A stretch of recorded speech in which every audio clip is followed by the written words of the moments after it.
So you have been dealing with Berserk, the Japanese comic Berserk.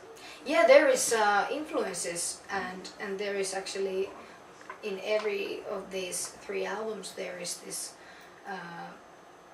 there are songs about Berserk, and that's because, well, I like Berserk, but Anton, he really can, relate to some figures in the comic and the stories, and he likes it so much, so he's been adding songs about Berserk, and it's really great, I think, because, and especially in Japan, I think, well, I can assume that people like that very much because it's like Japanese comic put into a song. So. Yeah. Is the Japanese culture well known or maybe popular in Finland in any way?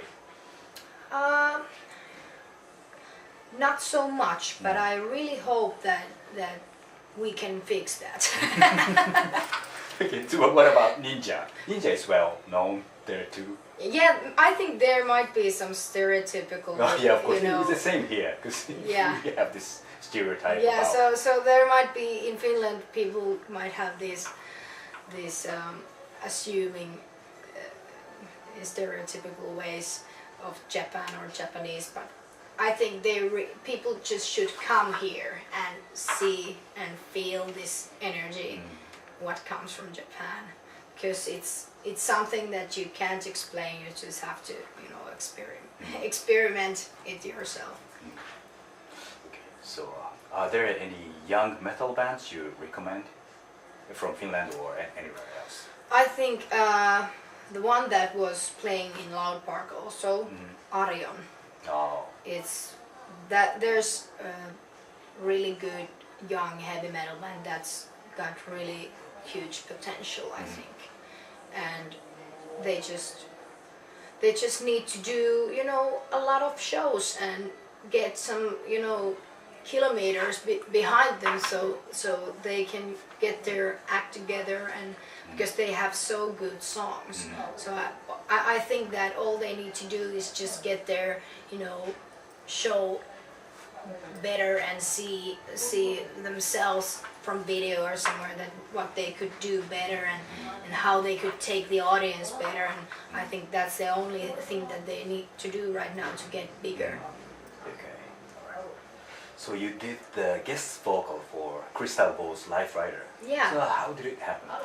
Actually, Stephen McGuinness' son, Stephen is the singer of Crystal Ball, and Stephen's son is a drummer, and he listens our music, and he just suggested his father that, hey, come out and listen to this girl, and then he heard Black Ninja, and he was like, yeah, I want to do the duet with her, and then they just contacted me by Facebook, and then we started planning on this, and then I went there just a day before the Sabaton tour to do the recording, and it took only an hour, and it was one of the enjoyable recording sessions that I've ever had, and it was a joy, and the Crystal Ball guys are so great and friendly. And actually I'm going in Switzerland on May when they are having their release show in Zurich, and I'm going to be there as a guest star. So it's nice to do it live now. So is there any other artists you like to work with in the future? Iron Maiden. Bruce Dickinson, please. Yeah, and actually I've started cooperating with Doc Blair from Wasp, and we actually in my hometown we went to these jam sessions in Henry's pub, and we played. He played his guitar and sang some backing vocals, and I did Sleeping in the Fire. And one of the things that I really love to do, that I suggested to Doc also, is that we could do something together with Blackie Lawless, because Oh, that would be like one of my dreams. Talking about the idols, Blackie Lawless is one of those. So it's like I would really love to do something together with him. Yeah, he's one of the best vocalists on earth for sure. Yeah, and he's been a, you know, very inspiring for me, because of that, you know, he's got the spicy thing that he's got, and he's doing everything with full force and fire. So he's one of my idols in singing and performing, definitely. That's why you chose Wild Child as a bonus track for it. Yeah, actually that's one of the things, and then of course we had to ask the other guys in our band that is it okay to do Wild Child. So it was all okay because they had already, you know, played it before, and it's, you know, they know the song, so Cool. it was really nice. Yeah, maybe you should go to karaoke here. They have some last songs here. Oh yeah, and actually yesterday we were going around with the guys, and I was like, let's go to karaoke, but then no, let's go to the hotel room. But I would really love to. This is the third time here, and I haven't been in karaoke hotel. You should. They have a lot of Iron Maidens. Sometimes they have 2 Wasp songs, so maybe you should. Yeah, well, definitely. Okay, so tomorrow you're going to play your own show, not festival, for the first time in Japan. So what can we expect? Hell of a show. Is it different? I mean, they're playing for festival and your own show. Is there any difference between those two? Of course, it's more personal because it's all eyes on us. But like my attitude is that even if we are supporting band or in festival or anywhere, it's always headline show. You gotta do it as a headline show because then you got the right, you know, attitude and energy on the stage, and you won't, you know, let anyone down, and you're doing the best.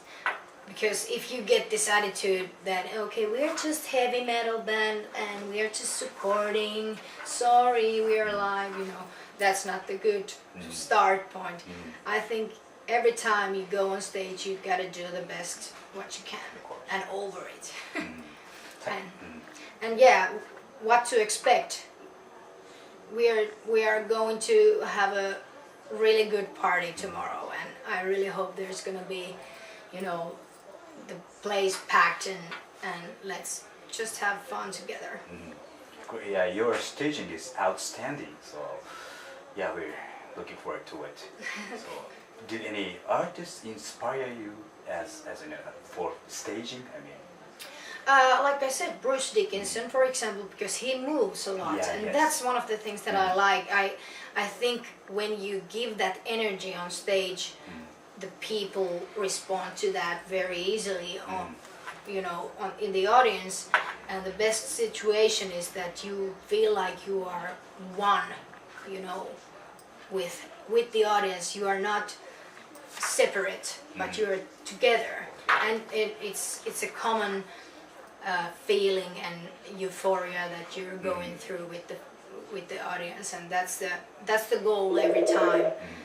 And then my brother is really huge because he started in a rock band before me, and I used to go on, you know, see his gigs and see how he performed, and yeah, and actually, and Lady Gaga is one of my examples, because even though I don't listen to her music so much, she's a really good singer, and she's doing something.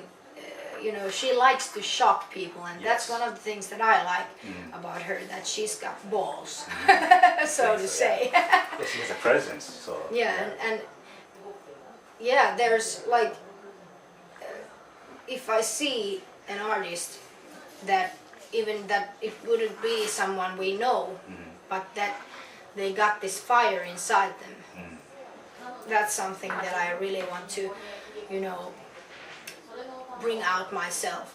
And actually one of my favorite performers is Lost Society's Sammy.